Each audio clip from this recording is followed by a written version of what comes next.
Graça e paz, irmãos. Nós estamos felizes por estarmos aqui.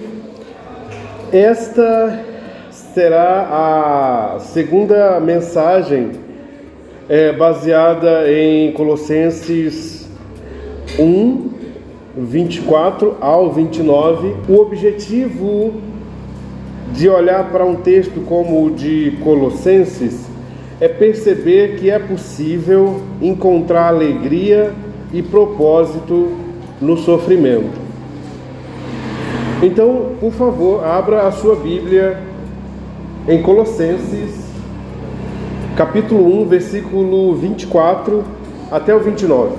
Se a gente pudesse dar um tema, um título, seria: o sofrimento gera crescimento. Muito bem, Colossenses 1, 24 até o 29, diz assim: agora me alegro em meus sofrimentos por vocês e completo no meu corpo o que resta das aflições de Cristo em favor do seu corpo, que é a igreja. Dela me tornei ministro de acordo com a responsabilidade por Deus a mim atribuída, de apresentar-lhes plenamente a palavra de Deus, o mistério que esteve oculto durante épocas e gerações, mas que agora foi manifestado a seus santos. A ele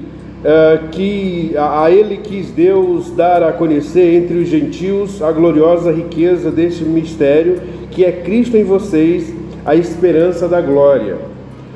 Nós o proclamamos, advertindo e ensinando a cada um com toda a sabedoria, para que apresentemos a todo homem perfeito em Cristo. 29.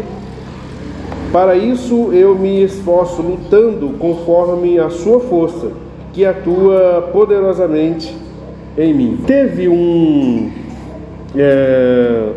poeta brasileiro, Carlos Drummond de Andrade. Drummond falou que a dor é inevitável, mas o sofrimento é opcional. É uma bela frase, assim, poética da literatura brasileira, é verdade.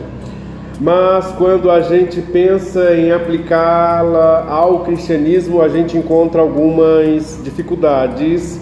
A primeira delas é que o sofrimento para o cristão não é opcional. O nosso chamado envolve sofrimento. Portanto, a gente mudaria essa frase, aliás, essa bela frase, e diríamos: o sofrimento é inevitável. Talvez mudaríamos outra palavra, seria a dor. O sofrimento é inevitável e ao invés de dor, a gente usaria desespero.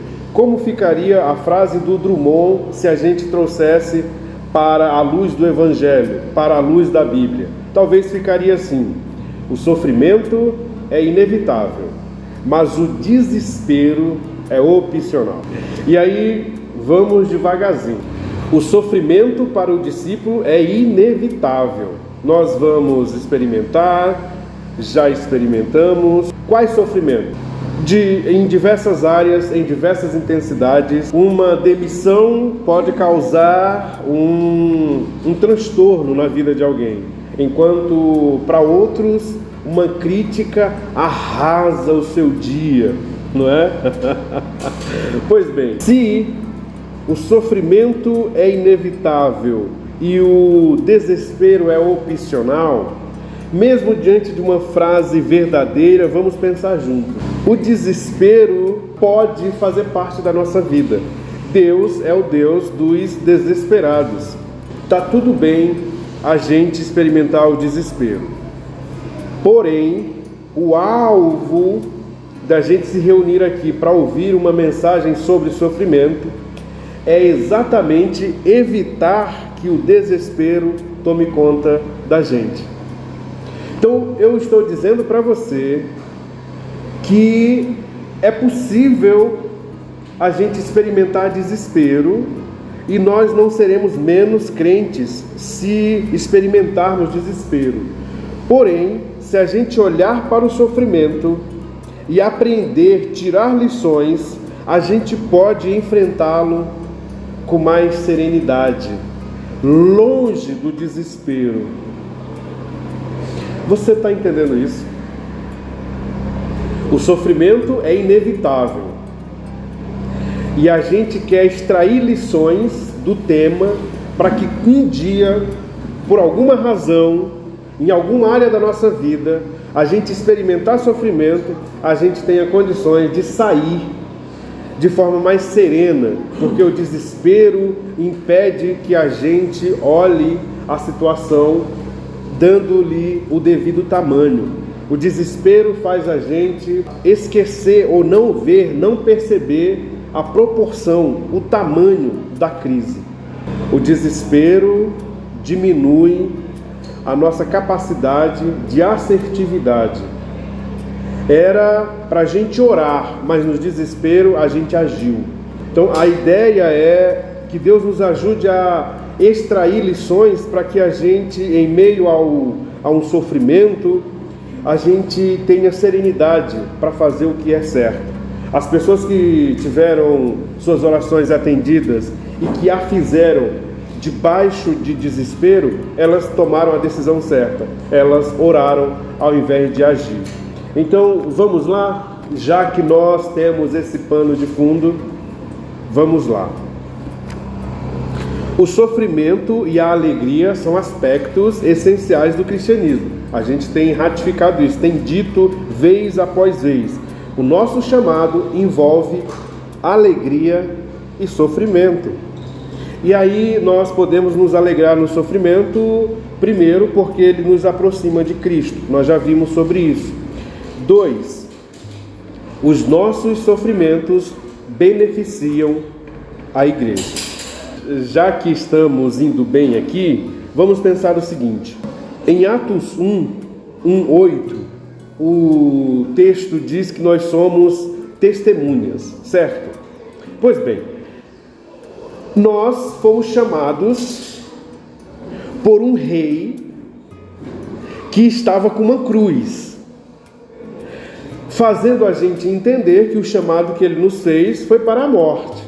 Ele não estava com uma raquete e uma bola de tênis. Logo, se o nosso chamado foi feito por um rei que estava com uma cruz, nós vamos sofrer. O chamado de Jesus é para a morte. Em Atos, nós somos chamados para sermos testemunha. Pois bem, agora observe. A palavra Marte, aquele que morre em defesa da sua fé, vem da palavra testemunha, que em grego é martúria. A gente não precisa entender grego, nada disso, é só para que a gente entenda que é possível compreender e a partir da compreensão a gente ter serenidade no sofrimento e extrair lições. Então veja, a palavra testemunha vem da palavra grega martúria, ou seja, você já entendeu, né? Se nós somos chamados para ser testemunha, e testemunha vem de Marte, logo, o nosso chamado envolve sofrimento. Logo, testemunhar, já entendeu, né? Testemunhar é sofrer. Nós não somos chamados para ser advogados nem juízes, não. Nós somos chamados para sermos testemunhas. E testemunhar é sofrer. E, portanto, em Atos 1:8 diz assim, ó, e serão minhas testemunhas em Jerusalém, em toda a Judéia e Samaria, até os confins da terra. Observe o seguinte, nós estamos em Atos e nós vamos trabalhar essa ideia um pouco melhor futuramente, se Deus permitir, mas em Hebreus, o autor se refere aos heróis da fé lá no capítulo 11, nós conhecemos bem, graças a Deus por isso. E aí veja, de tanto, eles são chamados de heróis da fé, porque sofreram tanto pela sua fé. E aí, o autor de Hebreus, em 12:1, diz que ali há uma grande nuvem de testemunhas, não é? Você lembra do texto? Então veja, o sofrimento é uma forma de testemunho que ajuda a igreja a crescer. Parece assim contraditório, não é? Parece estranho, mas Deus, como controla tudo, Ele controla inclusive o sofrimento, transformando-o em oportunidade para crescimento pessoal e coletivo da igreja. Então, observe o seguinte: Atos registra que após o martírio, após o testemunho de Estevão, a partir do testemunho de Estevão, ele partiu, não é? Você sabe, o Estevão foi o primeiro cristão a ser mártir, ou seja, a morrer pela sua fé. O Lucas diz assim, olha, no mesmo dia levantou-se uma grande perseguição contra a igreja que estava em Jerusalém. O Lucas diz assim, olha, lá no 8,14, no entanto, os que foram dispersos iam por toda parte, anunciando a palavra. Aqui a gente vai usar um primeiro tempo. O primeiro tempo a gente vai dizer que esses irmãos eram refugiados. Então o que o texto está dizendo? O texto está dizendo, irmãos de Capela, quando Estevão partiu, por causa da sua fé, a igreja experimentou uma perseguição, verdade, mas os irmãos que foram embora, eles iam anunciando o evangelho, anunciando a palavra, e portanto eles se tornaram refugiados nesse primeiro momento. Vamos chamar assim, eles são refugiados. O resultado dessa perseguição e desse anúncio por aquela região onde eles passavam foi o estabelecimento da igreja de Antioquia. E aí depois a igreja de Antioquia se torna assim um núcleo evangelístico, né? Uma igreja missionária. Veja que ele diz assim, olha, o Lucas associa o acontecimento do estabelecimento da igreja em Antioquia ao episódio com Estevão em Jerusalém.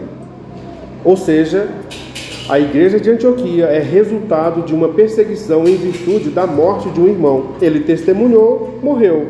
A igreja foi perseguida, anunciou o evangelho, Deus estabeleceu a congregação dele lá em Antioquia. Veja Atos 11, 19, diz assim, olha, os que foram dispersos pela tribulação que se deu por causa de Estevão foram para a Fenícia, Chipre e Antioquia. Que belezinha! Então veja, o Lucas pensa que a dispersão que aconteceu após a morte de Estevão foi um acontecimento que levou a esse crescimento, inclusive ao estabelecimento lá em Antioquia. Então nós temos esse passado. Então, com a compreensão do passado, o Lucas nos ajuda. O Lucas em 8.1 e 8.4 e 11.19, ele usa uma palavra interessante para falar sobre a dispersão. Ele usa, de novo vou usar um termo grego, mas por favor, tá tranquilo, irmãos. Ele usa a palavra diasporó, não é? Que é a ideia de... é a mesma palavra que é usada para o semeador, diasporó, ou seja, é a imagem de alguém que está semeando, né? Está plantando. Esse era o comportamento dos irmãos que experimentaram o terror da morte de Estevão. Então eles iam para as outras cidades e eles iam como semeadores, plantando, jogando semente. Olha que beleza! E aí você pode imaginar, claro, como esses primeiros cristãos se sentiram, não é? Quando tiveram que deixar a sua terra natal. Isso gera sofrimento. E as crianças? Bom, deveria ter crianças, claro. Talvez perplexas poderiam perguntar para os seus pais, não é? Por que Jesus não nos ajuda se Ele está vivo, não é? Mas aí que está a beleza. O que nós chamamos de refugiados, o Lucas chama de missionários. Estamos em Jerusalém, vida tá boa, belezinha. Aí tem um episódio assim, doloroso, nossa, cheio de dor. Então a gente vai ter que ir embora. Foram embora. A princípio a gente olha de fora e diz, que pena, refugiados, nossa. Aí Deus está usando essa situação para transformar refugiados em missionários. Esta é a beleza. Por isso O sofrimento gera crescimento. Então veja, a morte de Estevão e a resultante onda de perseguição criaram uma situação que permitiu que a igreja crescesse de forma inédita. Irmãos, uma família indiana que vivia em uma vila predominantemente hindu se converteu a Cristo.